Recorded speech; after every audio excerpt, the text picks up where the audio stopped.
यो message specially जेन्जीको लागि हो। स्क्रोल गर्न बन्द गरेर 1 मिनेट रोकेर सुन। हामी स्टोरी, रिल्स, ट्रेन्ड सबैमा एक्टिभ छौँ, तर देशको फ्युचरको कुरा आउँदा चाहिँ किन साइलेन्ट हुन्छौ? आजको नेपालमा सबैभन्दा ठुलो शक्ति को हो? न पैसा न पावर, यो हाम्रो भोट। जेन्जी भनेको कम्प्लेन मात्रै गर्ने जेनेरेसन होइन, हामी चेन्ज ल्याउने जेनेरेसन हो।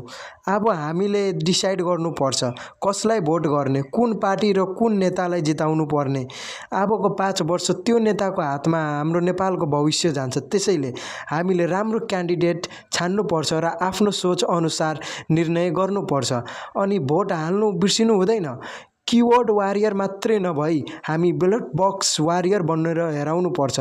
यदि तिमीलाई यो मेसेज मन पर्यो भने भिडियोलाई लाइक गर्नु र साथै अल्छी नगरी कमेन्ट र त्यो रातो बटनमा लेखिएको सब्स्क्राइबलाई ट्याक्कै ठिकेर सब्स्क्राइब गर्नु होला।